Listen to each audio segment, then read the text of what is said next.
certains d'entre vous, en tout cas un, ça c'est sûr, parce que j'ai eu l'occasion au moment des prix lycéens d'aller dans les classes comment ça s'appelle, de terminale, mais oui.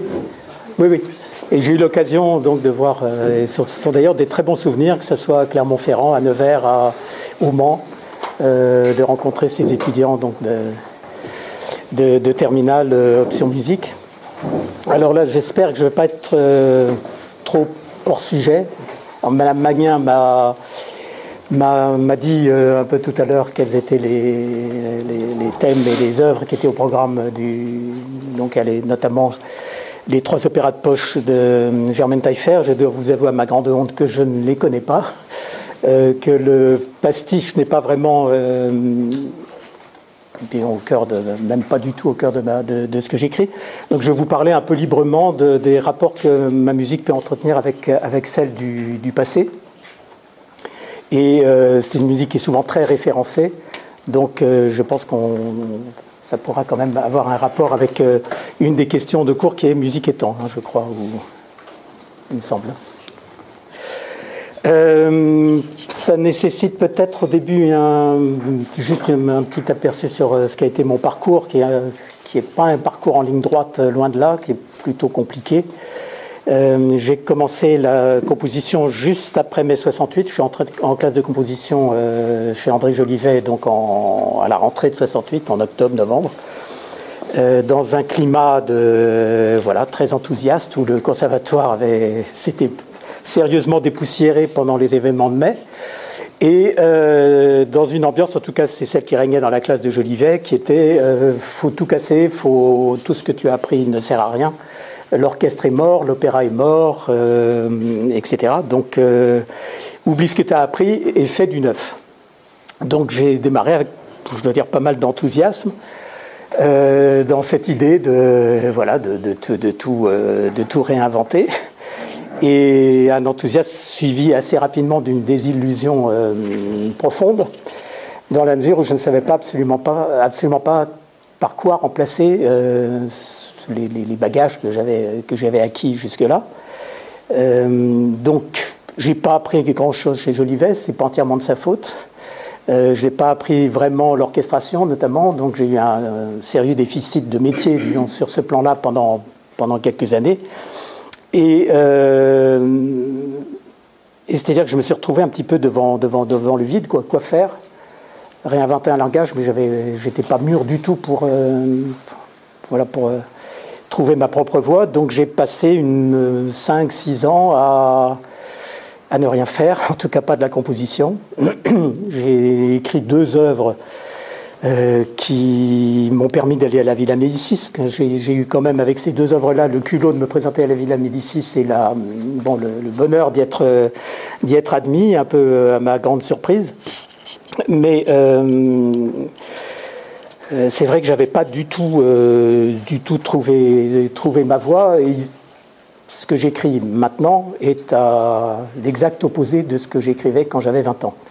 C'est-à-dire que j'écrivais une musique extrêmement radicale, très structurée sur le plan de la pensée, du plan formel, pas du tout entendue, sans doute écrite trop vite, et dont le résultat était qu'elle me donnait envie de fuir. Donc il pose un problème quand on écrit une musique qu'on n'a absolument pas envie d'écouter, ou qui vous je me souviens d'une œuvre quand même dont on m'a donné la bande et je l'ai immédiatement jetée. Donc logiquement, j'ai arrêté d'écrire quand même pendant quelques années.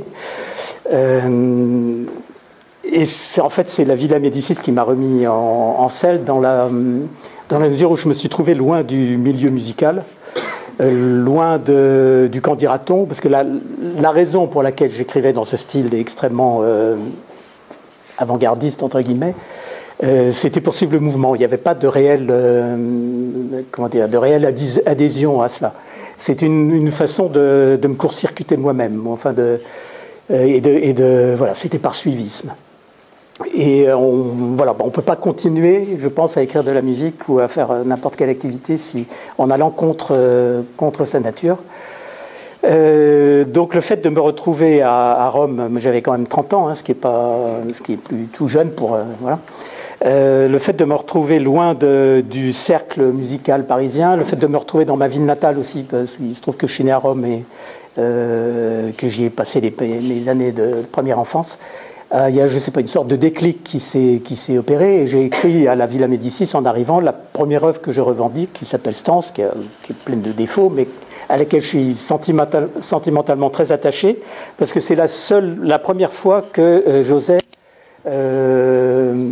écrire ce que j'avais envie d'écrire. Bon, ce qui a l'air tout bête, mais je crois que beaucoup de compositeurs de ma génération ont eu et peut-être encore maintenant, ont ce problème-là qui est d'oser écrire ce qu'ils ont envie d'écrire.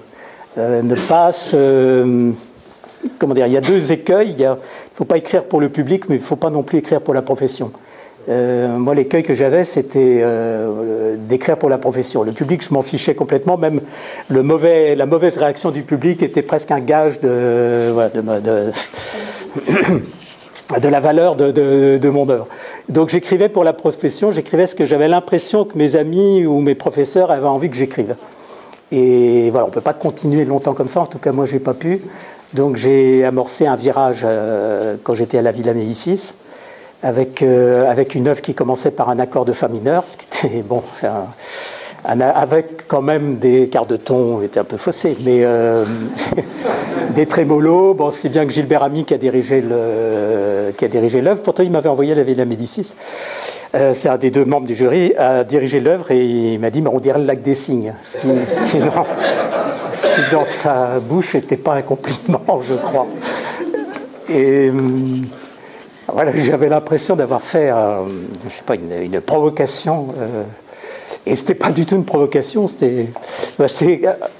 j'ai commencé à me rendre compte, mais l'âge venant, que j'avais absolument besoin de la musique du passé pour écrire la mienne.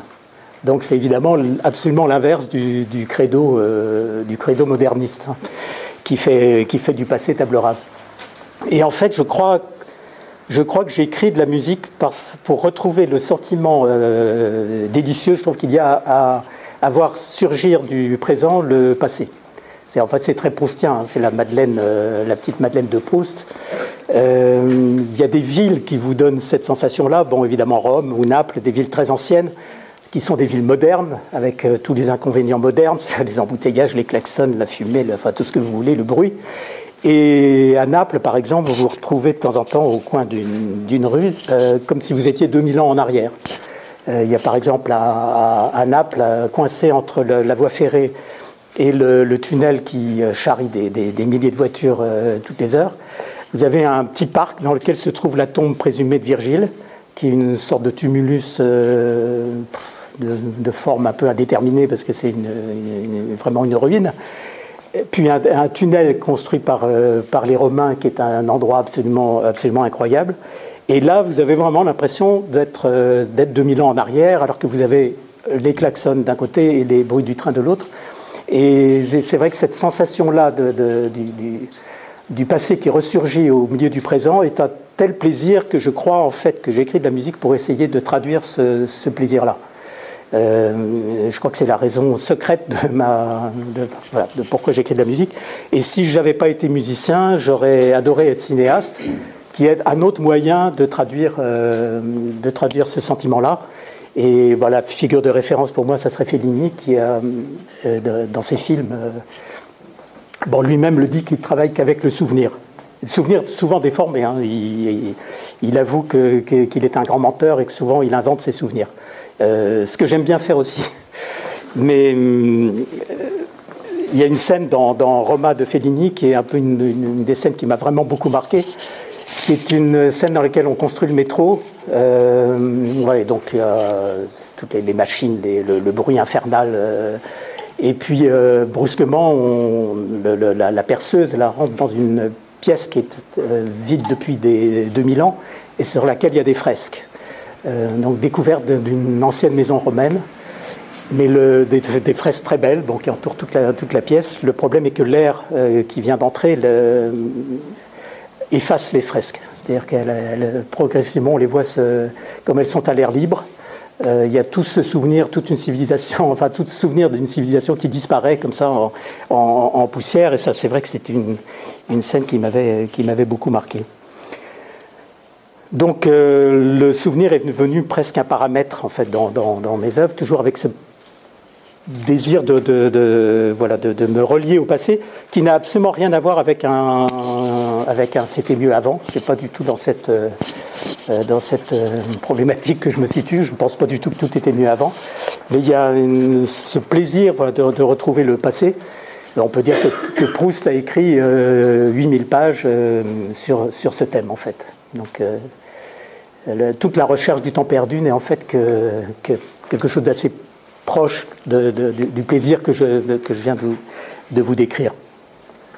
Alors ce souvenir musical peut apparaître de façon tout à fait différente. Quelquefois je le sollicite, mais la plupart du temps il vient à moi, c'est-à-dire que sans crier gare.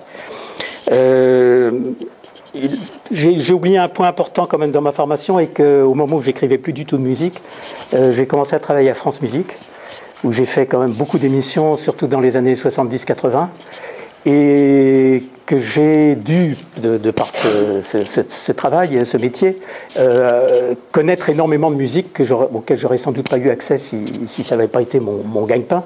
C'est-à-dire que j'ai présenté des concerts, que ça allait de Perrotin-Legrand jusqu'à la musique d'aujourd'hui, en passant par les musiques extra-européennes, le jazz, etc. Donc un besoin de se documenter perpétuel, l'accès à la discothèque de Radio France, dans laquelle il y a absolument tout, qui était une caverne d'Ali Baba. Tout ce qui paraît en disque se retrouve à la discothèque de Radio France, et on peut l'emprunter et l'écouter chez soi. Bon. Donc j'ai d'une certaine façon emmagasiné de la musique. Je suis devenu une espèce de caisse de résonance dans laquelle il y avait toutes sortes de musiques.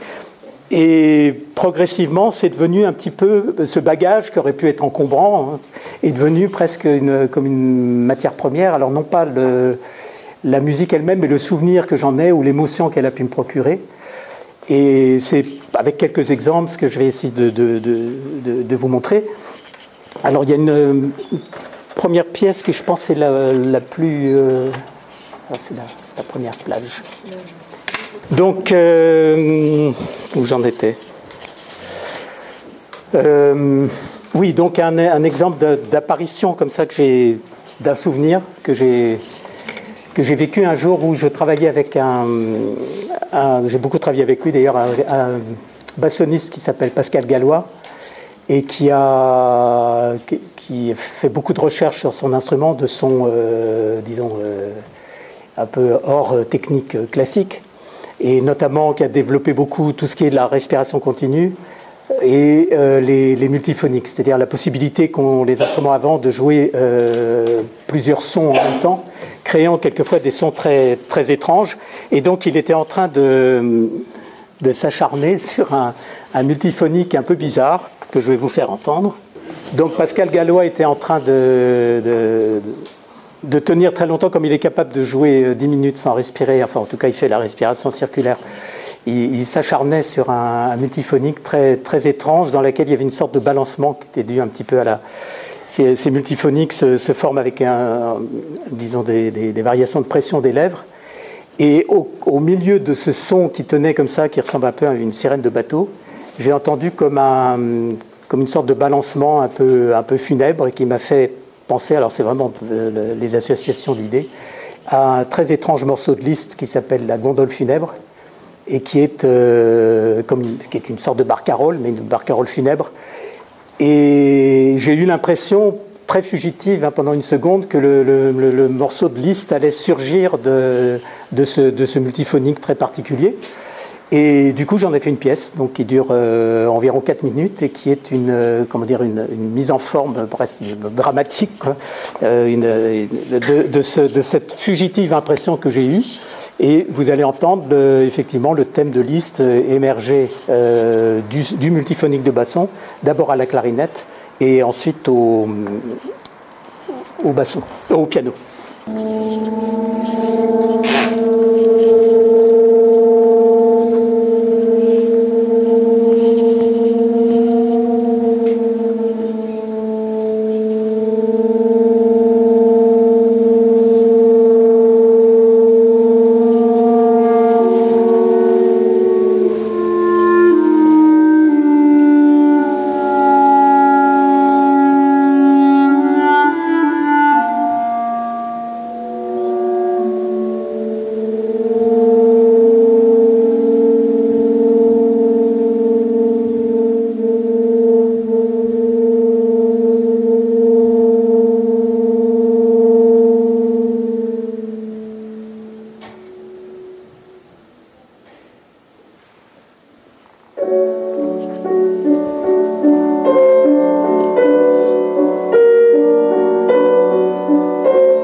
J'ai réussi à l'arrêter. J'arrive pas à le faire marcher, mais j'arrive à l'arrêter.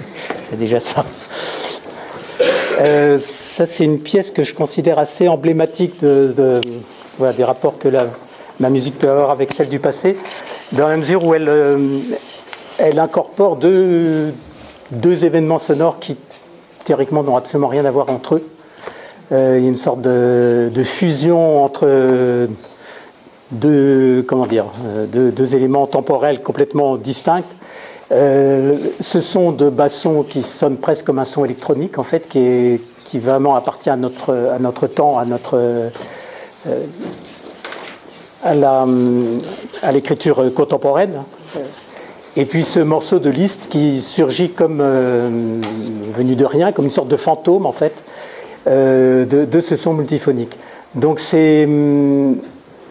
le pastiche ne m'intéresse pas. La référence au passé ne m'intéresse pas en tant que référence au passé, elle ne m'intéresse que dans le rapport que je peux entretenir avec ma propre musique et la musique de notre époque. Donc là, il y a effectivement je vais essayer de fusionner deux musiques qui sont extrêmement différentes l'une de l'autre, mais et c'est venu d'une intuition, d'une sorte d'étincelle que j'ai eue pendant une seconde en écoutant ce son multiphonique de basson. Donc, ce surgissement du passé, cette petite Madeleine, si vous voulez, comme pour reprendre le terme proustien. Donc, c'est quelque chose que j'ai pratiqué dans pas mal de mes œuvres, mais il y a une évolution dans mes œuvres plus récentes. Sont souvent des souvenirs très déformés. Et c'est en fait ce qui m'intéresse, c'est pas en tout cas pendant une longue époque, c'était pas le souvenir exact, textuel d'une œuvre, c'était le souvenir transformé par le temps. Ou une œuvre que vous avez entendue depuis longtemps devient d'une certaine façon mythique à l'intérieur de votre tête parce que elle s'est érodée au fil du temps, vous l'êtes appropriée et elle s'est érodée. Boukhorechev parle de ça très bien, lui qui a utilisé dans une de ses œuvres un matériau issu de Beethoven, des quatuors de Beethoven. Il dit très bien qu'il a maintenant une image mythique de certains thèmes de Beethoven parce qu'il se les est appropriés et sont déformés dans sa tête. C'est comme ça que j'ai eu des expériences assez étonnantes en voulant m'inspirer d'un morceau que je n'avais pas entendu depuis très longtemps, notamment une pièce pour flûte qui s'appelle, c'est 5 miniatures, mais disons que la dernière s'inspire d'une flûte berbère que j'avais entendue sur un disque. Et je ne trouvais plus le disque. Mais je ne sais pas pourquoi ce morceau de flûte berbère du Sahara m'avait un peu obsédé. Il faut dire que c'est très répétitif. Et c'était devenu comme ça une sorte de musique qui flottait dans ma tête assez régulièrement. Et quand un ami m'a demandé d'écrire des pièces pour flûte, j'ai écrit 5 petites pièces inspirées par des flûtes de divers pays. Et la dernière, c'est donc inspirée par cette flûte berbère. Et j'avais souvenir, moi, d'une pièce extrêmement volubile que j'ai eu envie de réécouter, mais je ne trouvais plus le disque. Je l'avais prêté, je ne savais pas à qui. Donc j'ai reconstitué de mémoire un peu l'idée que j'avais de ce morceau. Et j'ai écrit cette pièce qui dure 40 secondes.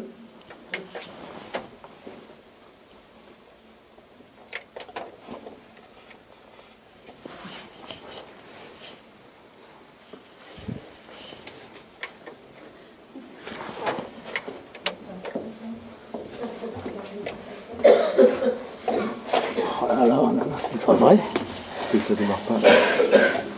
C'est la combien? C'est la 1. En fait, il y a un problème. Voilà. Il faut arrêter, relancer. C'est en panne.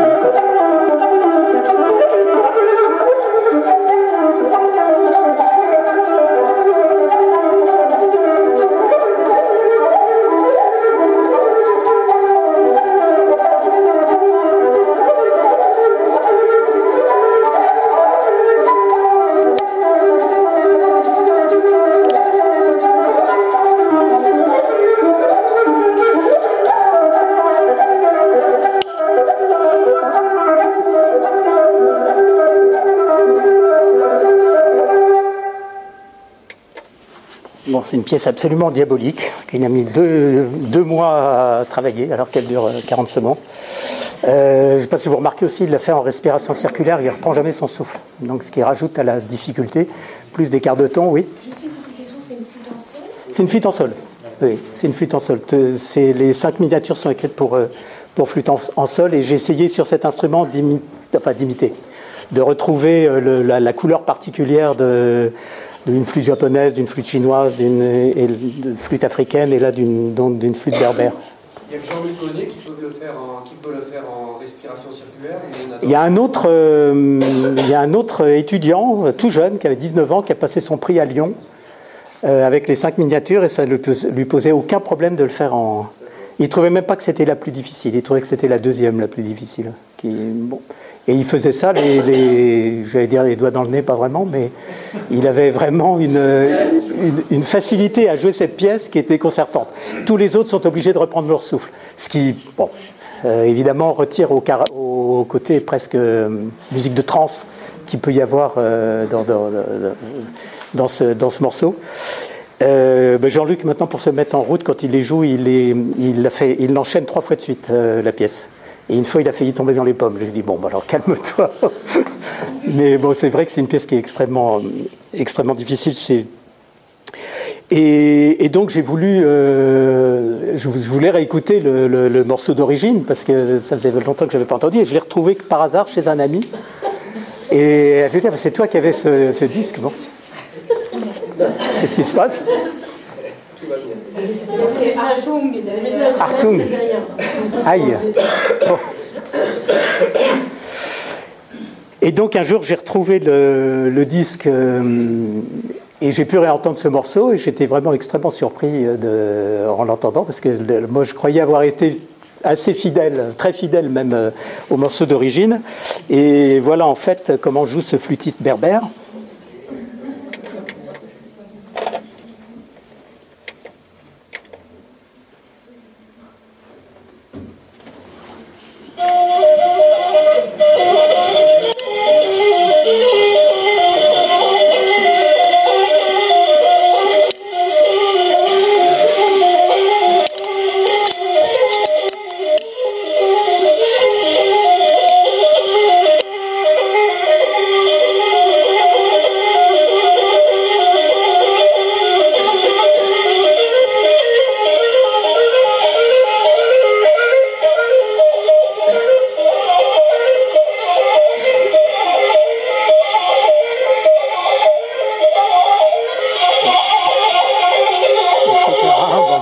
Désolé, je coupe là, ça dure un quart d'heure, 20 minutes.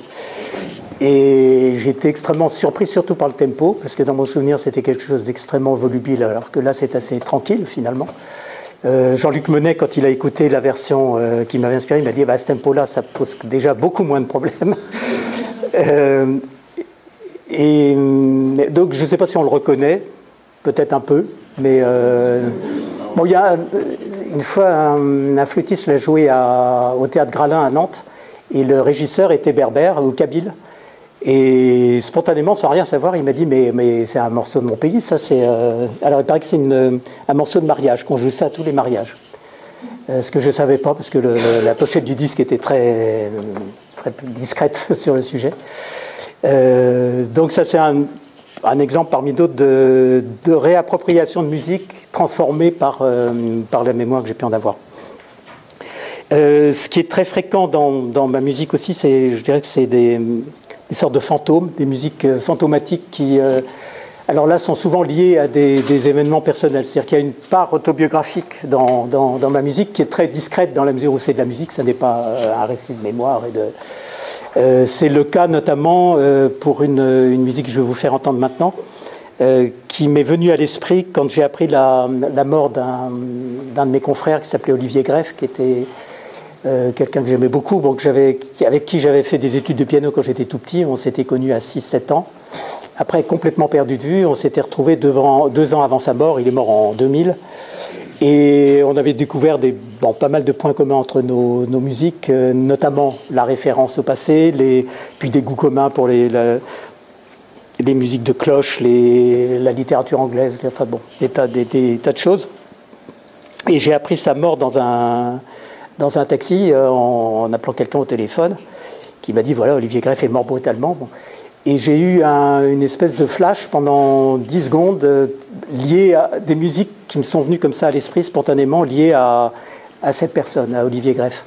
Et j'ai entendu comme des sortes de glas, des cris d'oiseaux, et une mélodie dont il m'avait dit, juste avant, la dernière fois que je l'avais vu avant de mourir, il m'avait dit qu'il adorait une chanson de Heinrich Isaac qui s'appelle Innsbruck, Ich muss dich lassen, Innsbruck, je dois te quitter.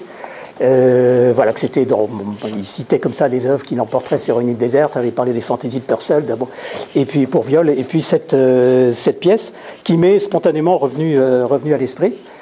Et en fait, de ce flash, disons, que j'ai eu pendant une dizaine de secondes, ces musiques qui se mêlaient, j'ai fait un morceau qui dure 4-5 minutes, dans lequel se retrouvent tous ces éléments, mais dans une dramaturgie, si vous voulez, ils sont exposés tous les uns avec les autres, qui en fait n'ont rien, vous allez voir, ce sont des éléments qui n'ont rien à voir entre eux, sinon d'avoir parcouru ma tête pendant quelques secondes.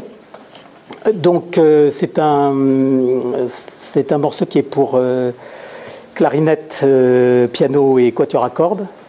Vous allez voir, il y a 3 éléments qui sont extrêmement distincts et qui ne s'influencent absolument pas l'un l'autre. C'est-à-dire qu'il y a vraiment l'éclat du piano, les cris d'oiseaux joués par la clarinette, et cette mélodie sortie du fond des âges, qui est donc une citation exacte de cette chanson de Heinrich Isaac, qui intervient régulièrement, je dis de façon presque fantomatique, et il faut la jouer comme...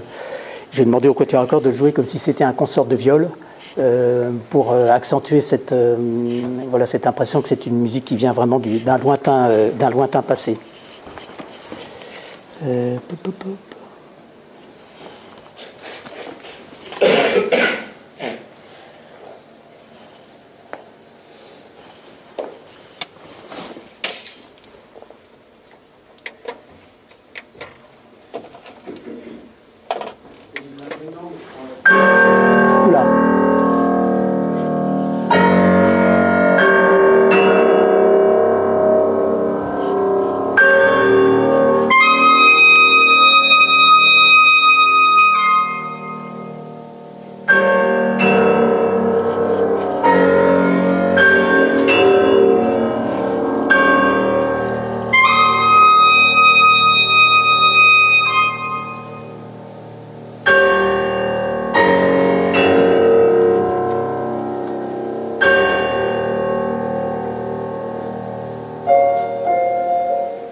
Bon, évidemment, c'est pas très gai. C'est une musique qui m'a obsédé longtemps, en fait, parce que, enfin, en tout cas, cette expérience que j'ai eue dans ce taxi, là, juste ces 10 secondes où j'entendais des musiques qui venaient comme ça, a inspiré d'autres pièces. En fait, j'ai écrit ça, j'ai écrit aussi dans un cycle de pièces pour piano qui s'appelle Éphémère. La dernière pièce est très proche de celle-ci. Dans mon ballet sur le sujet des Hauts du Hurlevent, toute la fin, et notamment avec les cris de clarinette, est très proche de ça. Même dans mon concerto pour piano Streams, on retrouve ces cris de clarinette. Donc j'ai souvent comme ça des musiques qui me poursuivent pendant 3, 4, 5 œuvres. Et puis jusqu'au moment où j'épuise et je m'en lasse même, et donc je passe complètement à autre chose. Mais il est rare qu'une musique qui m'obsède comme ça ne rejaillisse pas, ne ressurgisse pas d'une œuvre à l'autre jusqu'à épuisement total et du matériau et lassitude sans doute. Alors, je vais vous montrer un autre exemple, alors un petit peu différent, qui serait là de l'ordre du faux pastiche, que j'ai, pour des raisons dramaturgiques, dû employer dans mon opéra Le Château des Carpates, qui est un opéra que j'ai écrit d'après Jules Verne, qui est une œuvre assez ancienne, hein, j'ai écrit ça entre 89 et 92. Donc l'opéra de Jules Verne, je ne sais pas si vous l'avez lu, c'est pas un des romans de Jules Verne qui est le plus connu, raconte en fait l'invention de la télévision, ou plus exactement du magnétoscope. C'est-à-dire que c'est un savant un peu fou qui invente le moyen de filmer et d'enregistrer les voix. C'est à l'époque d'Edison, hein, le roman date de 1892, je crois, 90, 91. Et donc l'opéra commence par une scène qui se déroule au San Carlo de Naples, où une diva fait ses adieux à la scène. Et elle est filmée, et elle meurt sur scène. On ne sait pas trop de quoi d'ailleurs, mais peut-être du fait qu'elle est filmée et enregistrée, et que du coup elle n'a plus, dans l'imaginaire de Jules Verne, elle n'a plus de raison de vivre, puisqu'on lui a volé sa voix et son image. Donc elle chante un grand lamento sur la scène du San Carlo. Pendant ce temps-là, un de ses admirateurs la filme et l'enregistre, et elle meurt à la fin. Donc c'est le seul opéra, je crois, où l'héroïne meurt au bout d'un quart d'heure. Mais enfin, c'est aussi le seul opéra où elle meurt 2 fois, parce que comme elle a été enregistrée, on va la réentendre à la fin. Et donc Jules Verne dit qu'elle chante un grand air d'un dénommé Arconati, qui n'existe pas. Il a fallu que j'invente un grand air qu'on peut imaginer pucciniste, ou dans la tradition vériste, où enfin, Jules Verne ne donne aucune indication stylistique sur ce grand air. Mais étant donné la place importante qu'il a dans l'opéra, c'est le morceau par lequel j'ai commencé, parce qu'il fallait que je trouve un air qui puisse par ailleurs s'intégrer au reste de l'opéra, c'est-à-dire qu'il n'ait pas l'air d'un corps étranger. Si j'avais pris un air de Puccini et que je l'avais fait chanter tel quel, il serait tombé un petit peu comme un chien dans un jeu de quilles au milieu de... Donc il fallait trouver ce que j'appellerais un faux pastiche, c'est-à-dire quelque chose qui évoque l'art lyrique italien. Alors en fait, ça commence comme du Monteverdi et puis ça se termine comme du Puccini, si on peut faire un raccourci. Mais vous allez voir que, en fait, si la ligne mélodique et la langue italienne, évidemment, font clairement référence à l'opéra italien, il y a dans l'écriture harmonique des sortes de distorsions qui font qu'on sait bien que ça n'est pas un pastiche. Et je vous propose d'écouter le lamento de cet opéra. Alors, il faudrait avancer un tout petit peu. Alors, 3 peut-être, ou 4. Alors, encore. C'est encore un peu plus loin. Ah, on y était. C'est encore un peu avant, la page d'avant. Voilà, ça sera en bas, ce qu'il y a, c'est... Voilà.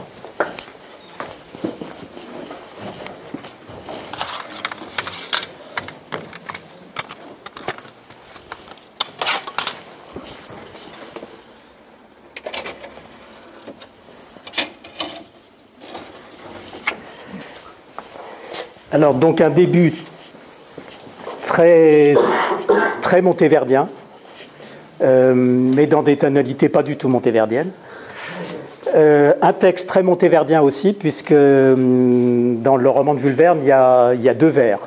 C'est tout, ce qui fait peu pour faire un lamento de 10 minutes.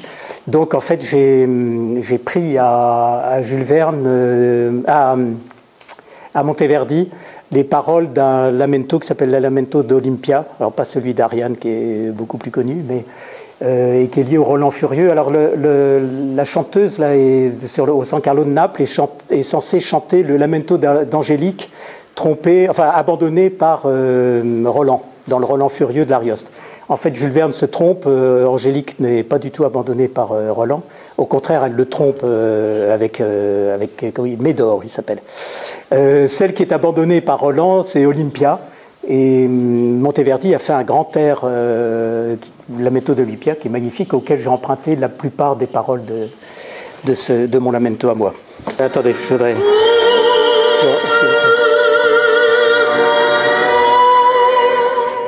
Jules Verne n'avait pas prévu que les machines marcheraient aussi mal. Oui. Donc on ne peut pas écouter la première place, je ne sais pas pourquoi, elle ne veut pas. Donc exit le petit prélude un peu montéverdien, et donc le lamento proprement dit commence ici.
C'est pas gay non plus.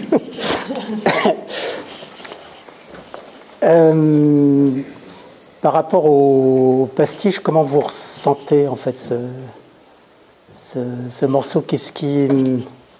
Est-ce que, bon, je suppose que ça fait spontanément penser à l'opéra italien avec beaucoup dans la ligne mélodique ou dans les longs points d'orgue, mais comment vous le ressentez par rapport à comme référence au passé de l'opéra italien? Parce que moi, je me rends pas bien compte, étant donné que c'est moi qui ai écrit la musique. Oui. Moi, je le sens plus comme une fausse citation qu'un faux pastiche. C'est-à-dire un peu comme Messiaen qui a inventé des chants d'oiseaux, ou comme Mâche qui a fait pareil aussi, qui a inventé qui a composé des musiques d'animaux en les confrontant à leur enregistrement réel. Mmh. Est-ce que c'est la même démarche que Messiaen, par exemple, qui invente des chants d'oiseaux tellement il est familier avec les chants d'oiseaux? Oui, non, c'est pas vraiment la même démarche. Bon, c'est vrai que je connais... j'adorais, enfin j'aime toujours Puccini, mais j'en écoute plus tellement, mais j'en ai écouté beaucoup à l'époque. Pardon? Oui. Alors ça ressemble plus dans les moments où le débit est plus rapide. Là, je pense qu'il y a une influence, une volonté de se rapprocher de Monteverdi. On n'a pas pu écouter le prélude de ce Lamento parce que la première page refusait de passer, mais qui là était vraiment un petit peu sur le mode du récitatif monteverdien. Je pense que dans la ligne mélodique, en fait, si on gardait que la ligne mélodique, on pourrait penser que c'est du Puccini. Ou dans les passages plus rapides, l'évocation de Monteverdi est assez évidente. Je pense qu'il donne, ce qui fait qu'on voit bien que c'est pas du Puccini, c'est évidemment l'harmonie, l'épaisseur surtout des accords en dessous. Et là, spontanément, dans ces cas-là, j'utilise un accord qui est extrêmement pratique, mais que je mets partout. Et quand j'essaye de pas le mettre, il y vient quand même. C'est une sorte de mélange d'accords consonants et dissonants. C'est-à-dire, par exemple, le premier accord de ce lamento, c'est ça. C'est-à-dire, on est en sol mineur.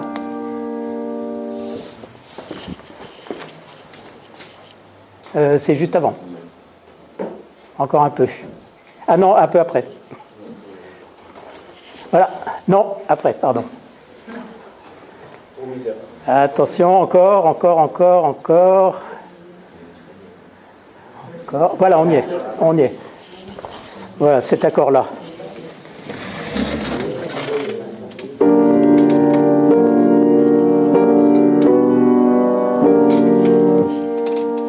C'est-à-dire un accord parfait, mais avec une fausse basse, qui est le fa dièse. C'est-à-dire qu'on a à la fois la consonance et la dissonance. Alors un peu plus loin,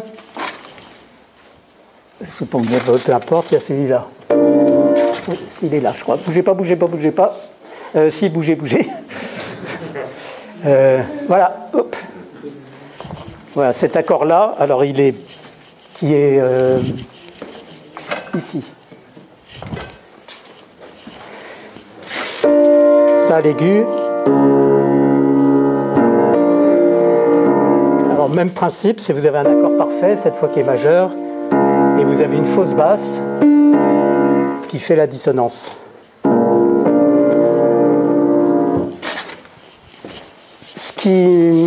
Ça me permet, en fait, l'utilisation de cet accord me permet d'utiliser à d'autres moments de l'opéra qui sont beaucoup plus dissonants, ces interventions de musique tonale qui se superposent à lui, dans la mesure où c'est un peu comme des accords pivots.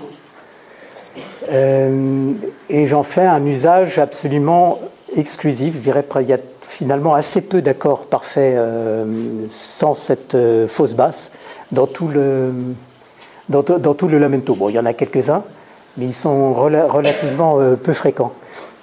Et je pense que c'est c'est ce qui m'a permis, ce langage harmonique un peu particulier, hérité du système tonal, mais un peu détourné, m'a permis d'incorporer cette mélodie très belcantiste dans un contexte qui lui, ne l'est pas. Et une sorte de mélange de sucré salé que je pratique très, très volontiers. Et ce qui donne une sorte d'ambiguïté perpétuelle, en fait. C'est-à-dire qu'on est... Il y a une chef de chœur, Catherine Simon-Pietri, avec qui je travaille, avec qui je travaille très souvent, qui me dit « Mais tu écris toujours des accords à l'envers ». Enfin, elle veut dire par là que c'est jamais un accord Ré, Fa dièse La, par exemple. Il y a toujours à la basse quelque chose qui vient pervertir le... bon, toujours non, mais c'est vrai que très fréquemment, il y a une espèce d'instabilité perpétuelle dans ma musique qui est liée à cette ambiguïté fondamentale entre la consonance et la dissonance, et donc entre le passé et le présent aussi, d'une certaine façon. Alors évidemment, il y a un musicien au XXe siècle qui est... Je pense que personne plus que lui n'a fait des références aux musiques du passé et à toutes sortes de musiques du passé, c'est Stravinsky. Depuis les musiques très anciennes, Gabrieli, Gesualdo, jusqu'aux musiques plus proches, Weber, Tchaïkovski. Je pense que sa démarche est assez différente dans la mesure où je ne crois pas que ça soit pour lui un sentiment nostalgique du passé. D'abord parce que je pense que Stravinsky, quand il est arrivé en France, quand il a quitté la Russie, connaissait finalement assez peu le répertoire. Quand on écoute ces pièces ces 3 pièces pour quatuor à cordes, par exemple, c'est des pièces qui ignorent totalement l'histoire du quatuor à cordes. Comme s'il n'y avait pas eu... il se situe complètement hors de la tradition, parce que je pense qu'en fait, c'est pas une musique qu'il connaissait beaucoup. Et on a l'impression, dans les années 20, quand il commence à écrire Pulcinella d'après Pergolèse ou Oedipus Rex d'après Handel, que finalement, il s'approprie ces musiques qu'il ne connaissait pas, il se les approprie en les pastichant, ou en les... ce qui est une autre façon d'avoir un rapport avec la musique du passé. Moi, c'est plutôt le plaisir, je vous ai expliqué tout à l'heure, du surgissement du passé à l'intérieur du présent, les musiques qui me viennent à la tête spontanément quand j'écris de la musique et que j'ai envie de réutiliser dans mes œuvres. Ça n'est pas du tout, je pense, la démarche de Stravinsky, qui en plus est une démarche beaucoup plus objective et même anti-subjective. C'est-à-dire qu'il y a une très forte réaction chez Stravinsky contre la musique romantique, contre la musique expressionniste. Il cherche une sorte d'idéal classique, en fait. Schloetzer disait que toute la recherche de Stravinsky était d'essayer finalement de trouver un langage qui puisse être commun à tous et qui évite le côté individualiste qu'a acquis la musique, notamment à l'époque romantique. D'où, chez Stravinsky, le plaisir d'écrire sur des textes religieux, anciens. Il y a un côté ritualisé dans la musique de Stravinsky qui vient de cette volonté, voilà, de l'idéal classique, de trouver un langage commun à tous.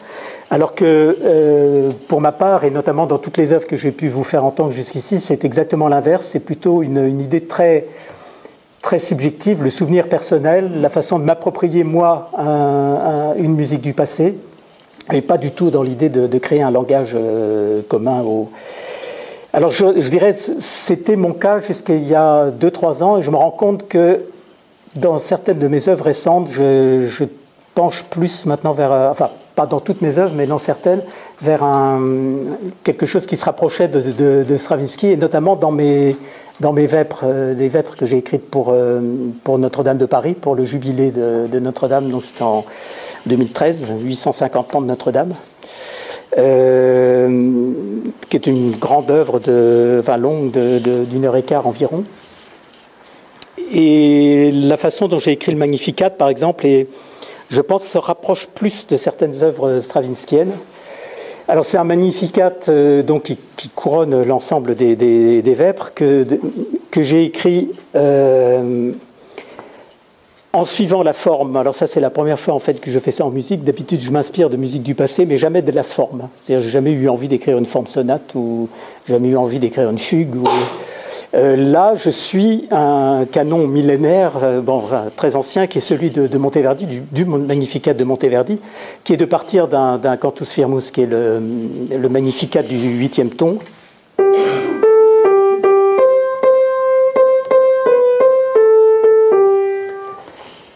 D'utiliser de faire chanter les divers versets sur ce thème du Magnificat du 8e ton, et d'entrecouper par ce que Monteverdi appelle des ritournelles, c'est-à-dire des petits morceaux purement sans voix, purement instrumentaux, avec des sac-boutes et des cornets, donc des instruments anciens. Et là, de m'inscrire vraiment réellement dans la tradition monteverdienne, avec des citations exactes de Monteverdi. Donc c'est une toute autre démarche finalement que celle que j'avais adoptée jusque-là. Et avec, je pense aussi, l'idée stravinskienne, il y a une phrase que je voulais retrouver.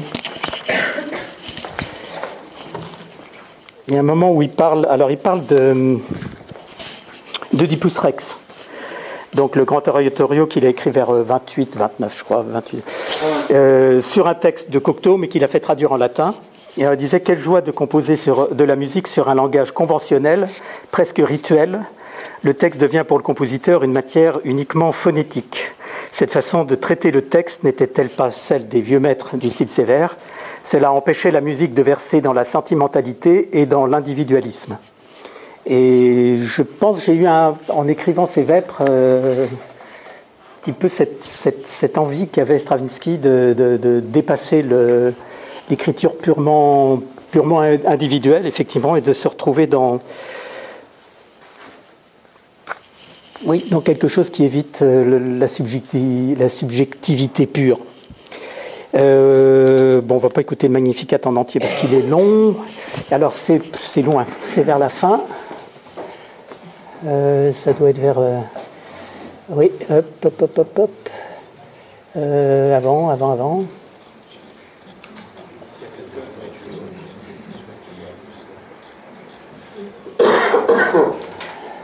Oui, avant.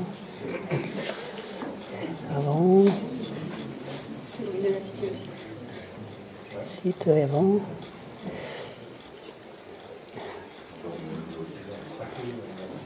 Ouais, voilà.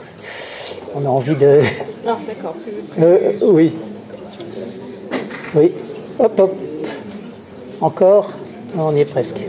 Encore. Voilà. Hop.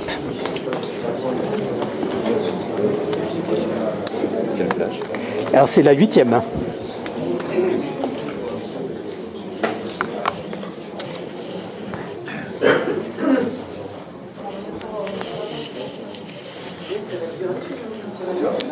Oui, c'est bon. Donc c'est pour 2 orgues, grand chœur, chœur d'enfant et quintette de cuivre ancien.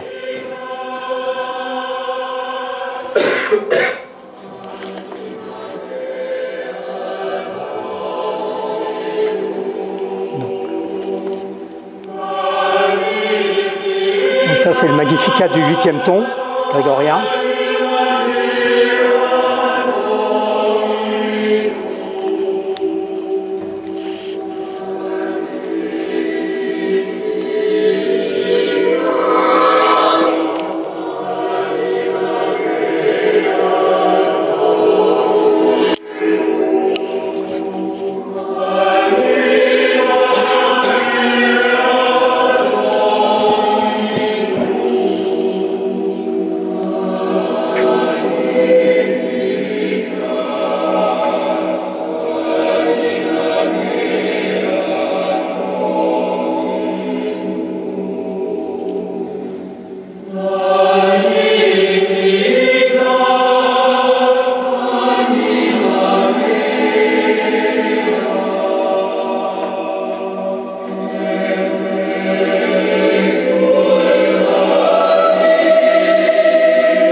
On a le Magnificat qui joue à l'orgue, là, Magnificat du 8e ton.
Le Magnificat du 8e ton, chanté par les enfants.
était là.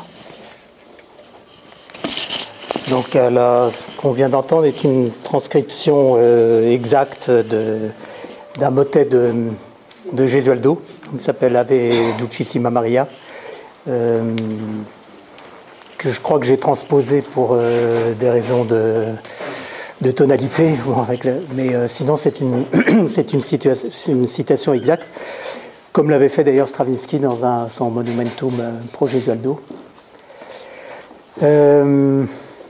J'ai beaucoup parlé, mais je vous laisserai peut-être réagir si vous avez des questions à poser ou comment est-ce que vous inspire ce brassage quand même de musique très différente qu'il y a dans ce Magnificat. Oui. Ne vous rapprocheriez pas des réminiscences? Liszt a beaucoup travaillé sur les réminiscences aussi dans votre démarche de créateur.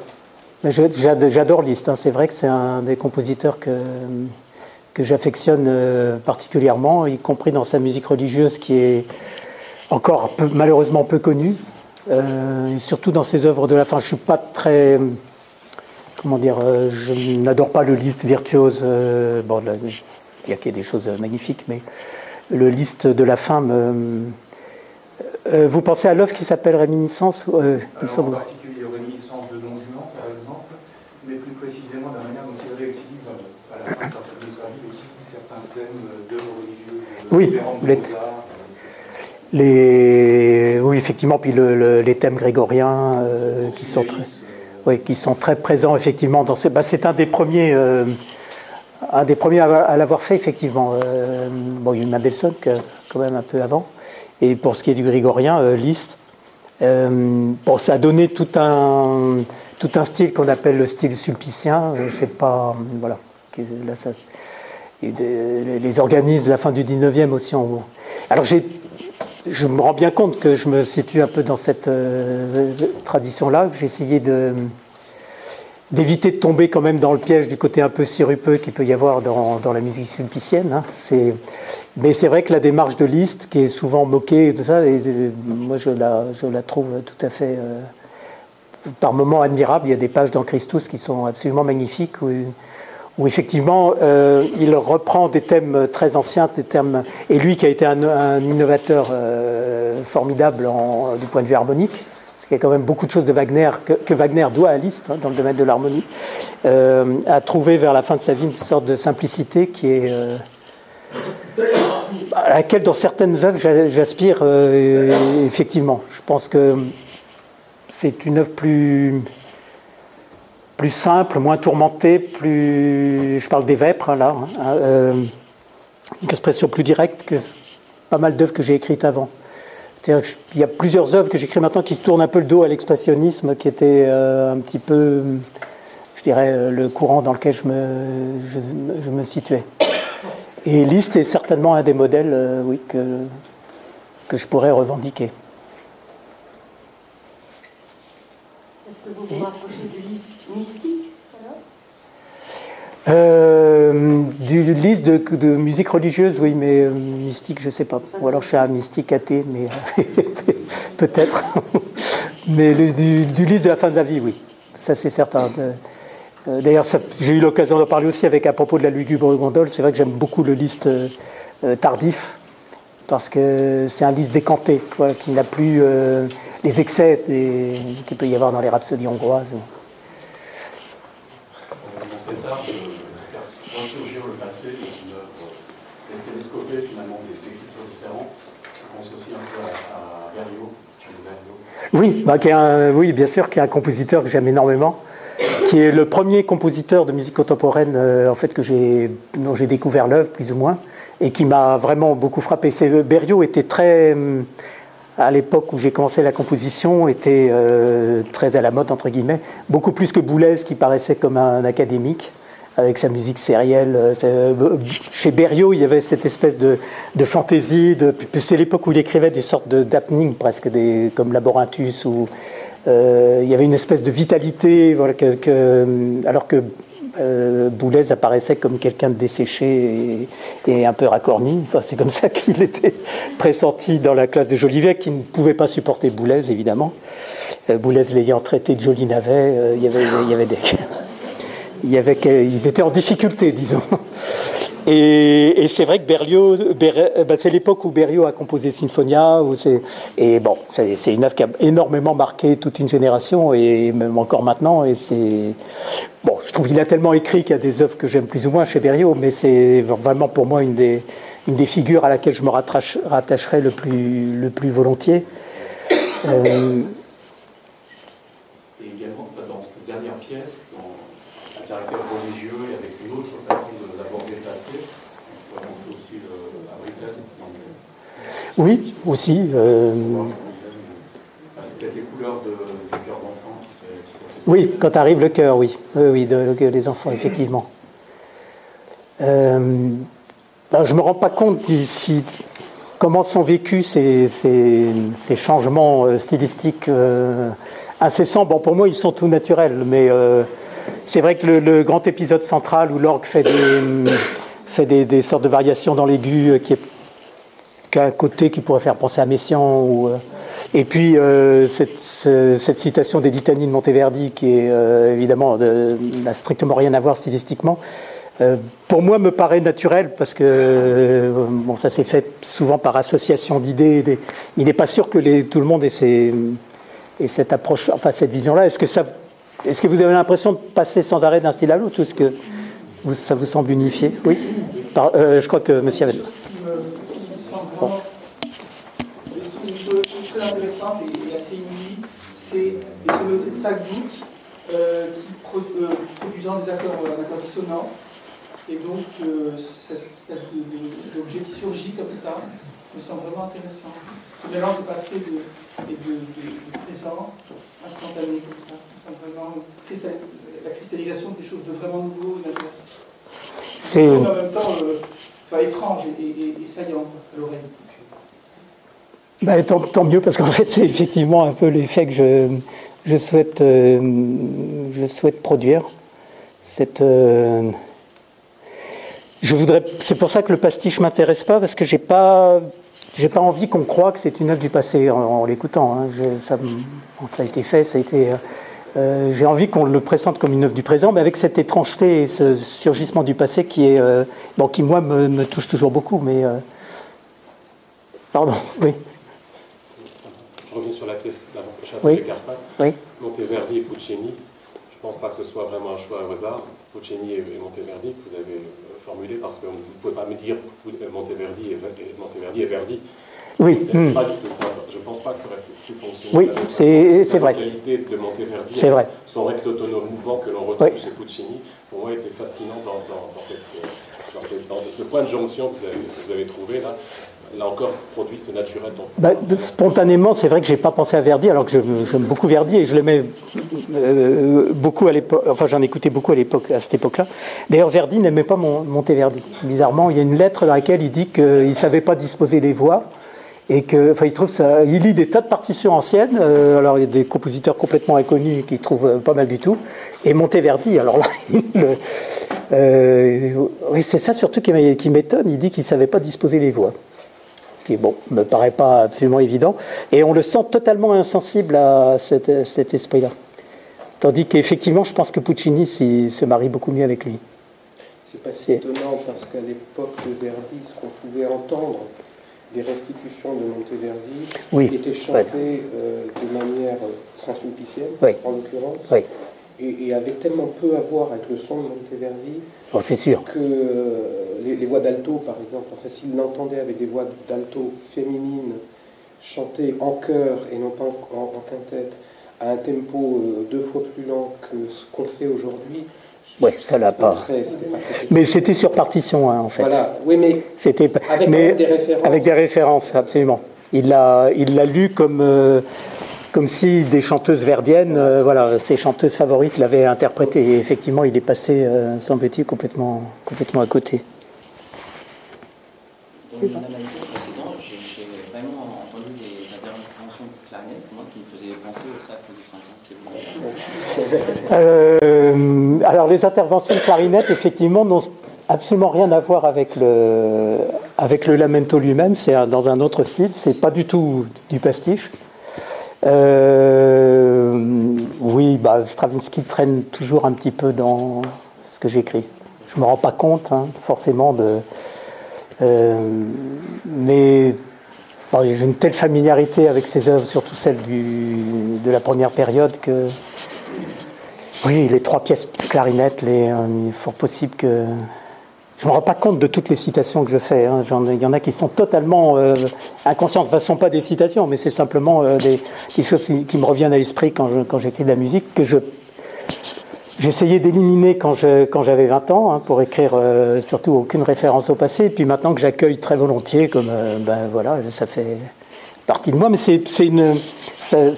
ressort un petit peu de cette appropriation de tout un langage musical que je revendique, voilà, sans pudeur. Ouais. Est-ce que l'introduction des instruments anciens dans l'œuvre là pose un problème au niveau de l'écriture, notamment pour le tempérament Oui, surtout les cornets. Parce que les cornets jouent théoriquement en tempérament mésotonique.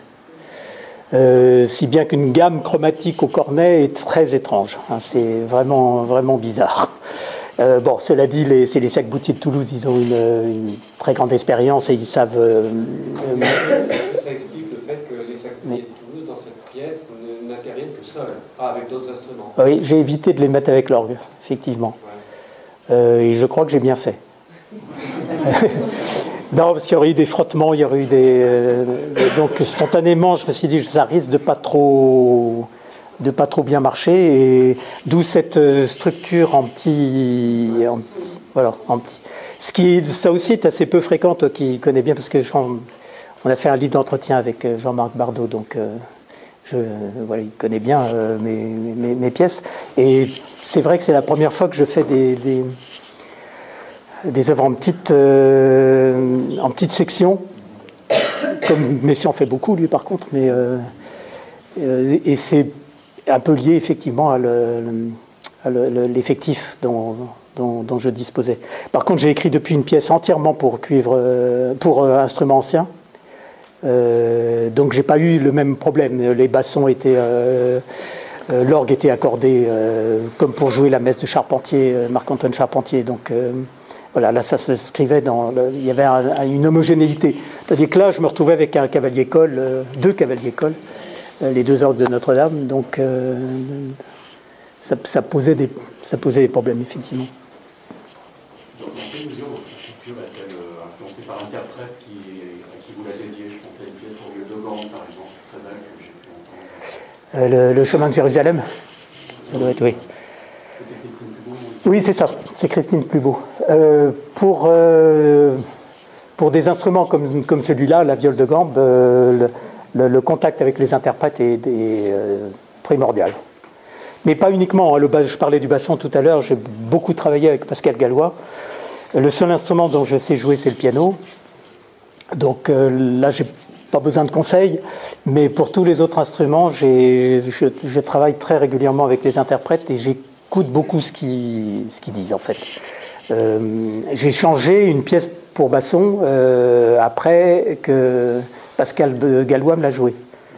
Elle était éditée, j'ai fait faire une 2e édition parce que les conseils qu'il m'a donnés, la façon dont il s'était approprié l'œuvre, me paraissaient très, très justes et que ça rendait service à la pièce.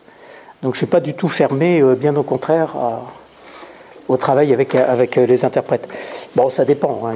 Sur certains points, je suis intransigeant, mais sur d'autres, j'accueille très volontiers Et alors pour la viole de gambe, ça a été d'autant plus important que le grand danger pour un compositeur de nos jours qui écrit pour viole de gambe, et ce que font la plupart des compositeurs qui écrivent pour cet instrument, c'est de croire que c'est un violoncelle. Alors ça n'a rien à voir avec le violoncelle, c'est pas du tout un ancêtre du violoncelle, c'est un autre instrument qui a une autre acoustique, du fait qu'il a 7 cordes au lieu de 4, mais c'est pas seulement ça, c'est un instrument dont il faut se rendre compte, et ça on peut le faire qu'en écoutant très longtemps jouer, contrairement au violoncelle qui plus il monte dans l'aigu, plus il devient éclatant, chaleureux. Si on veut faire entendre le violoncelle dans un concerto, il faut le faire jouer dans l'aigu. Autant la viole, c'est tout à fait le contraire. Si vous voulez qu'elle résonne, qu'elle soit forte, il faut la faire jouer dans le grave. Les grands accords de viol dans le grave ont une sorte de puissance extraordinaire. Et plus vous montez dans l'aigu, plus c'est ténu. Ça devient presque comme une voix d'enfant, en fait, la chanterelle de la viole de Gorbe. Donc, et ça correspond aussi à la sensibilité de l'époque, en fait. C'est le romantisme qui a prôné l'aigu comme le triomphe de la puissance, le contrut, les ténors, les sopranos, les violons, les violons. Bon. Quand il y a des aigus chez Monteverdi, c'est par exemple à la fin du lamento du combat de Tancrède, où je meurs, Michel, je ne sais plus ce qu'elle dit exactement. Et là, c'est complètement éthéré, en fait. C'est pas du tout héroïque. Il l'a fait chanter pour mourir. Il l'a fait chanter c'est la phrase la plus aiguë, je crois, du rôle de Clorinde. Donc, et c'est céleste, en fait. Quand on écrit pour viol de Gorbe, il faut savoir que plus on monte dans l'aigu, plus ça devient céleste. Et non pas plus ça devient héroïque. Donc toutes ces choses-là, on ne peut les comprendre qu'en travaillant avec les interprètes. Donc il y a eu Christine Plubot, mais je connais beaucoup de violistes maintenant, parce que j'ai écrit au moins 5-6 pièces pour viol seul ou viol et chœur. Et c'est là où l'instrumentiste, le contact avec l'instrumentiste est vraiment primordial.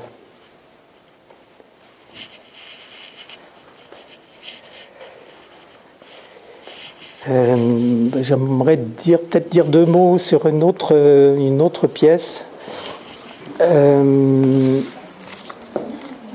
très particulière qui était pour ce que j'ai écrit pour l'abbaye pour la centrale de Clairvaux. Donc j'étais après Thierry Machuel, que je pense que vous avez dû, je crois qu'il est venu dans pas mal de lycées parler de son expérience à Clairvaux. Donc une dame qui habite la région de Clairvaux, près de Troyes, a eu l'idée de créer un festival dans l'abbaye de Clairvaux qui jouxte la prison. De loin, on ne sait pas ce qu'est la prison et ce qu'est l'abbaye. Mais elle s'est dit, je ne peux pas faire un festival de musique dans l'abbaye en ignorant totalement la prison qui est tout à côté. Donc il faut, ça fait partie du lieu et il faut. Et donc elle a eu l'idée de créer des ateliers d'écriture en milieu carcéral auprès des détenus et a demandé à des compositeurs d'écrire des pièces chorales sur les textes écrits par les détenus. Donc j'ai participé après Thierry Machuel à ces ateliers d'écriture. Et je continue d'ailleurs à le faire pour la 4e année. Et le problème que ça me posait spontanément, c'était d'une part de rentrer dans une prison, parce que voilà, on n'a pas tellement envie de se frotter à ce monde-là. Donc une fois l'appréhension passée, j'ai trouvé cette expérience absolument passionnante, mais ce qui m'inquiétait un petit peu, c'est de devoir écrire sur des textes imposés, puisque les détenus ont écrit des textes, et d'habitude je choisis mes textes. Donc je me suis dit, qu'est-ce que je vais faire si un des textes ne me plaît pas ou ne m'inspire pas, si je ne sais pas quoi en faire. Est-ce que, vous les choisissez, vous ne pouvez pas choisir parmi... Pas vraiment, c'est-à-dire que certains ont écrit plusieurs textes, mais certains n'en ont écrit qu'un, et puis il n'était pas sûr, comme ce ne sont pas des poètes, en fait, ce sont des détenus qui s'expriment, qui expriment leur situation. Voilà, mais certains, il y en a un qui est presque analphabète, en fait. Donc, la première chose, c'est que tous les textes, aucun de ces textes m'a laissé indifférent. Donc, parce que même si ce ne sont pas des écrivains ou des poètes, l'expérience qu'ils vivent fait qu'il transparaît dans chacun de ces textes, il y a une sorte de force qui est là, qui est plus ou moins bien exprimée. Anne-Marie Salé, donc la personne qui conduit ces ateliers, se chargeait de mettre un peu en forme, en gardant toujours leurs mots. Hein. Tous les mots sont les leurs. Quelquefois, elle a écrit ça, voilà, elle a arrangé ça d'une autre façon, en accord bien sûr avec les intéressés. Mais le principe était que j'avais devant moi donc 11 détenus. Je leur avais demandé d'écrire des choses très courtes, des sortes de haïkus, ce qui pour eux était très difficile en fait de réduire leur expression à trois vers, parce qu'au contraire ils avaient tellement de choses à dire que certains voulaient vraiment raconter leur vie d'une certaine façon, parce qu'ils ce qui n'était pas possible. Donc leur problème a été celui-là, de réduire à très peu de choses. Tous ont joué le jeu, sauf un qui a écrit une tartine d'une page dans laquelle j'ai extrait quelques vers. Et je ne sais plus où j'en étais. Je vais vous dire. Oui, donc cette appréhension que j'avais de devoir utiliser des textes imposés, d'une certaine façon, a complètement disparu quand j'ai rencontré les détenus. C'est-à-dire, ce qui a été primordial pour moi, c'est de les rencontrer presque plus que ce qu'ils écrivaient. Anne-Marie Salé m'avait envoyé les textes, je les ai lus, bon, je me dis, je ne sais pas ce que je vais en faire. Et puis quand j'ai rencontré ces hommes, il y a eu des déclics à chaque fois. C'est ça qui est très, très étonnant. Leur voix, leur attitude, ce que je voyais, ce que j'imaginais d'eux-mêmes, qui est peut-être complètement faux. Mais la première réaction m'a immédiatement donné une idée musicale. C'est une expérience tout à fait étrange. Et là, il y a Stravinsky dit une chose très intéressante là-dessus. Il faut que je retrouve mes lunettes, elles sont là. Dans Poétique musicale,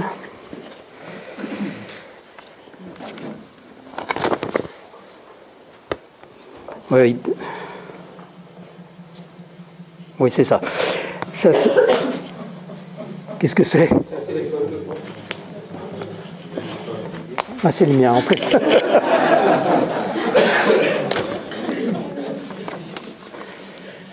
Bon. Oui, dans Poétique musicale, il dit « La faculté de créer ne nous est pas donnée toute seule, elle va de pair avec le don d'observation. Le véritable créateur se reconnaît à ce qu'il trouve toujours autour de lui, dans les choses les plus communes et les plus banales, des éléments dignes de remarque. La découverte est à portée de main, il lui suffira de jeter un regard autour de lui, le moindre accident le retient et conduit son inspiration. À l'occasion, il tirera profit de l'imprévu. » Mais je trouve que c'est un texte qui est très, très juste, parce que souvent j'ai l'impression d'avoir des idées musicales qui naissent à partir de vraiment quatre fois rien. Alors quand c'est en plus dans un milieu comme ce milieu très particulier qu'est le milieu carcéral, ça prend une force beaucoup plus grande en fait que dans la vie quotidienne où on est dans notre environnement. Tandis que là, je vous assure, chaque minute qu'on passe en prison compte triple ou quadruple. D'abord, c'est un monde que je ne connaissais pas, mais c'est un monde tellement particulier, à la fois avec une violence latente, mais sinon tout est d'un calme absolument incroyable. Et donc j'ai réagi, mais vraiment au quart de tour, à chaque impression que me donnaient les détenus. Il y en a un, par exemple, alors je vais vous montrer juste 3 exemples, comment c'est presque la rencontre avec l'homme qui a déterminé le morceau presque entier. Alors il y en a un qui s'appelle Yacine, qui a écrit un poème qui s'appelle En noir et blanc, où il dit « Je ne suis pas tout noir, je ne suis pas tout blanc ». Et il avait une voix, comment dire, un peu monocorde, un peu haut perché, qui m'a fait penser à un harmonica, ce côté un peu, comment dire, le grésillement qu'il y a dans l'harmonica, puis ce côté un peu plaintif, un peu... Bon, en plus c'est l'instrument des prisons, l'harmonica, c'est comme on le voit dans les films américains. Donc j'ai vu ce garçon et j'ai pensé à l'harmonica. Donc j'ai écrit une pièce qui est, dans laquelle j'utilise un harmonica et qui est sur des accords d'harmonica.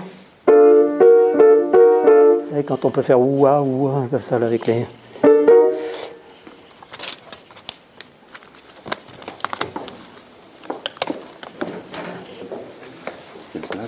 Alors c'est là...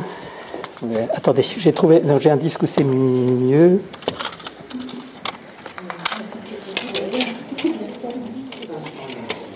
C'est mieux.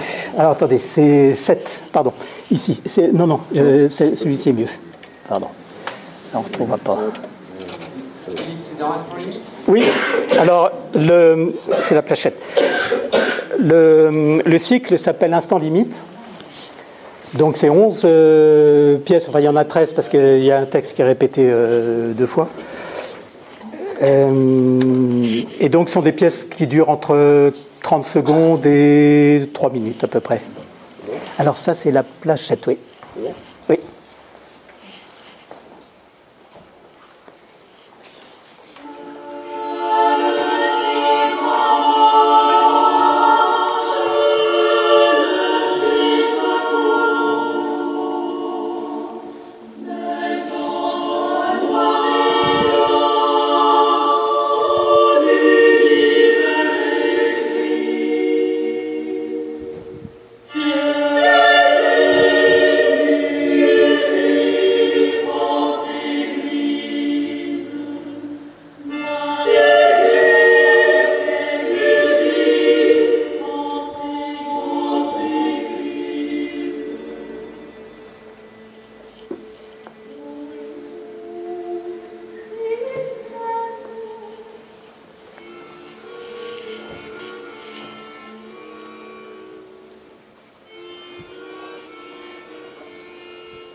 Donc c'est une pièce qui est entièrement construite sur la simple idée, la simple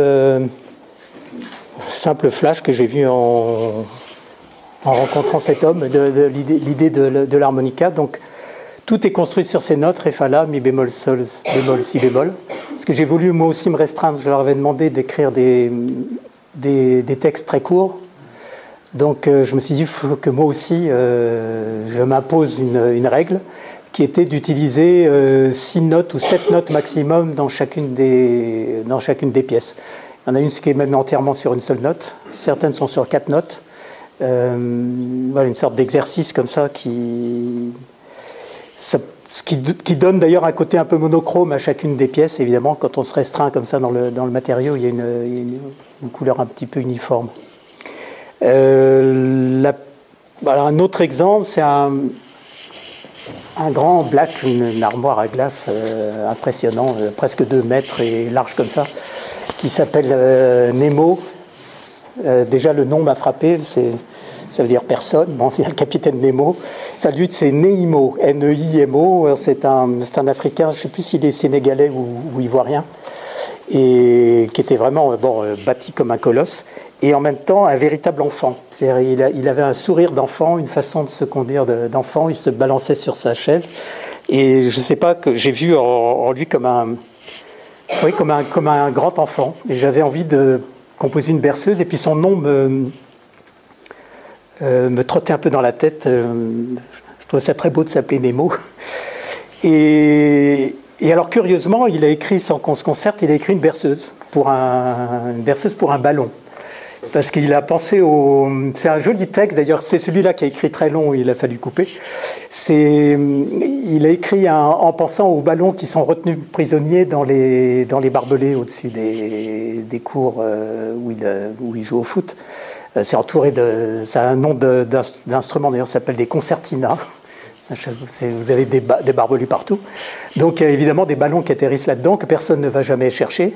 Et vous voyez, tout autour, comme des notes sur une portée musicale, tout autour des cours, vous voyez des ballons qui sont retenus là depuis je ne sais pas combien de temps.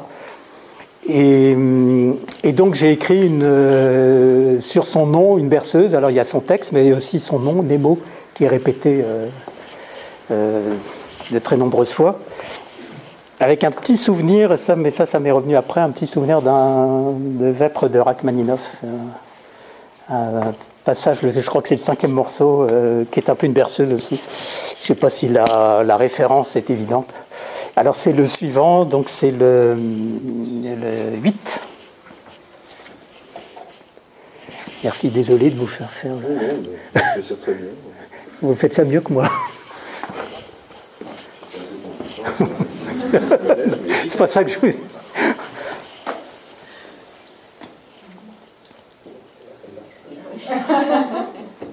Vous avez parlé.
Celui-là aussi est construit sur très peu de notes, mais... Oups. Zut, à chaque fois je me trompe de bouton. Bon. Il est construit sur 7 notes, celui-là, je crois que j'ai fait une entorse. Et puis là, un ambitus beaucoup plus large, puis il est à pas mal de solistes. C'est la pièce la plus élaborée, en fait, de toutes celles du cycle. Il y a encore le Hartung. Ah oui, c'est vrai que c'est impressionnant. Et puis un autre détenu que j'ai rencontré, alors là, ça a vraiment été une expérience assez étonnante, à laquelle je ne m'attendais pas du tout. C'est un homme qui était à l'isolement, pas pour protéger les autres, mais pour le protéger lui d'autres qui voulaient sa peau, qui ont failli le tuer dans la cour. Bon. Et alors c'est un homme qui avait 40 ans, qui a 40 ans, qui est rentré en prison à 19 ans. Et donc une très longue peine. Là, il est sorti. Et c'est un franco-algérien, mais qui s'est passionné en prison pour le Japon. À travers les arts martiaux, parce qu'avant d'aller en prison, il faisait des arts martiaux, un peu tous. Et par le biais des arts martiaux, il s'est passionné pour le Japon. Et quand je l'ai rencontré donc, dans ce quartier d'isolement, qui est un endroit absolument effroyable, la prison déjà c'est pas gai, mais alors le quartier d'isolement c'est terrible. Il m'a parlé pendant 1h30 d'un samouraï sur lequel il était d'une érudition absolument invraisemblable. Et du Japon, je me suis dit, il s'est complètement évadé de Clairvaux, enfin ce type. Il ne m'a jamais parlé de sa détention, ni des conditions, mais uniquement du Japon, qu'il apprenait tout seul, il apprenait le japonais tout seul dans sa cellule, en commandant des livres. Il se passionnait pour le bouddhisme, il est devenu bouddhiste, il faisait des haïkus en japonais, qu'il traduisait lui-même donc en japonais. Donc une rencontre tout à fait inattendue et j'ai senti là vraiment un homme avec un très grand besoin de rédemption. Bon, j'ai su qu'il avait fait quelque chose de terrible, qu'il payait de vingtaine d'années de prison. Et il m'a fait tout de suite penser à un film de Kurosawa. Akira Kurosawa, c'est un film magnifique qui s'appelle Vivre, dans lequel un bonhomme, un fonctionnaire terne et qui n'a donné aucun sens à sa vie, apprend qu'il a un cancer de l'estomac et à partir de là rachète cette vie médiocre qu'il a eue dans les derniers moments de sa vie. Il rachète sa vie en faisant quelque chose de bien. Cette chose bien, c'est d'arriver à ce qu'il y ait un jardin public alors qu'on voit le jardin public à la fin, c'est un truc ridicule, c'est un petit carré mais bon, c'était l'œuvre de sa vie, c'est d'avoir permis qu'au lieu qu'on construise un immeuble ou je sais pas quoi, il y ait un jardin public pour les enfants et donc il rachète sa vie de cette façon-là. Et bon, le cas de cet homme et de ce qu'il me racontait du Japon, et d'ailleurs on a parlé de Kurosawa, curieusement il avait vu certains films, certains de ses films, et donc j'ai pensé instantanément, enfin assez rapidement, à une chanson qu'on entend dans ce film. Lorsque ce type du film apprend qu'il a un cancer, il va se saouler dans diverses boîtes de nuit. Il arrive dans une boîte de nuit et il demande au pianiste de jouer une chanson qui dit jeune fille, faites attention, la vie est courte, ne la gâchez pas, ou quelque chose comme ça. Et il y a une scène absolument épouvantable où il chante cette chanson en pleurant. Et alors, tout le monde est absolument effrayé de voir ce bonhomme dans un état pareil. Alors c'est une chanson de variété, hein, mais elle m'est revenue à l'esprit quand j'ai rencontré cet homme. Donc le morceau que j'ai écrit s'inspire, faut le savoir, mais s'inspire de cette chanson japonaise qui est une chanson des années 20. En tout cas, toutes les premières notes sont empruntées à cette chanson et les japonaises qui étaient dans le chœur l'ont immédiatement reconnue. Elles m'ont dit ça commence comme. Je lui dis oui, c'est. Mais bon, le climat est très différent parce que c'est une pièce très très zen. le texte qu'il a écrit, qui est chanté en japonais, dit ni peine ni haine, le zen au zen. Alors ça, je ne sais pas ce que ça veut dire. Le zen revient au zen, ou je ne sais pas. Ni barreau ni chaîne. Voilà, donc c'est juste 6 mots. Et c'est la suivante, c'est-à-dire la 9.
Et c'est Pascal Gallois qui joue le basson, je joue par les... Bon, c'est plus entraînant.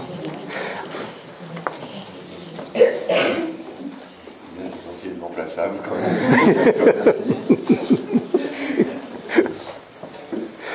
Oui, j'ai toujours pas compris le maniement de cet appareil. Les prisonniers ont entendu les heures après ? Alors, les prisonniers ne peuvent pas aller au concert parce que c'est une prison, même si l'abbaye en fait est tout à côté. Alors, ce qu'on fait, certains ont une permission. Donc, on a 2 ou 3, par exemple. Nemo, le grand Black, là, avait pu assister au concert parce qu'il était en fin de peine et donc lui a eu l'autorisation. Mais ce qu'on fait d'habitude, c'est qu'au moment où, disons, 15 jours avant le festival qui a lieu toujours fin septembre, On va en prison avec 4 chanteurs, le chef de chœur. On ne peut pas emmener tout le chœur, évidemment, parce que là, ils étaient 20, là, je crois, à peu près. Donc, on était venu à 4 ou 5, et on leur fait entendre, on leur donne une idée des œuvres. Alors, pour certaines pièces, ça marchait, parce qu'elles étaient assez simples. Nemo, par exemple, c'était beaucoup plus difficile, parce que c'est mais on essaye le plus possible de leur donner une idée de ce que ça va donner. De toute façon, on enregistre et on filme le concert. Et ensuite, il est projeté, on le projette 15 jours, un mois après le festival, dans le couloir de la prison, couloir des nouveaux arrivants. Alors c'est assez surréaliste, parce qu'il n'y a pas d'écran, évidemment. Alors on met un drap et on projette ça. Ils sont assis sur des...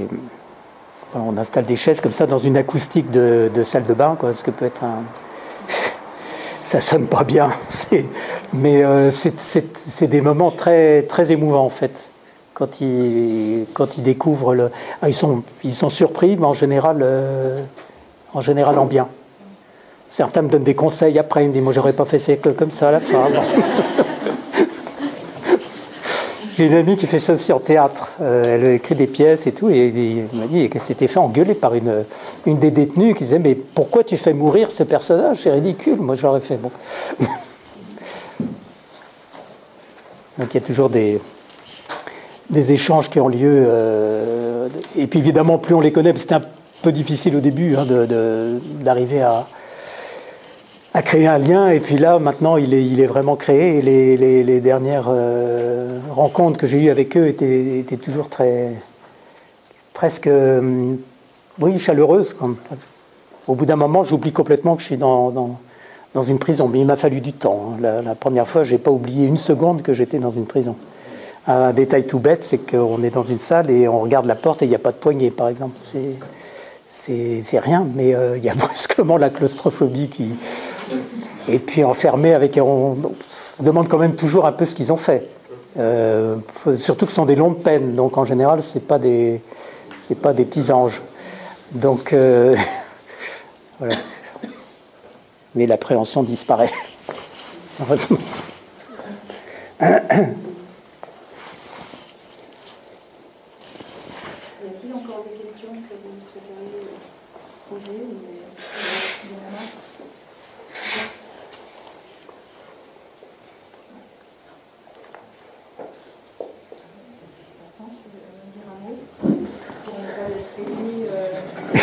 oui, je suis désolé. Vous me réservez quelques moments cet après-midi. Merci beaucoup. Ah oui, j'étais là. Merci.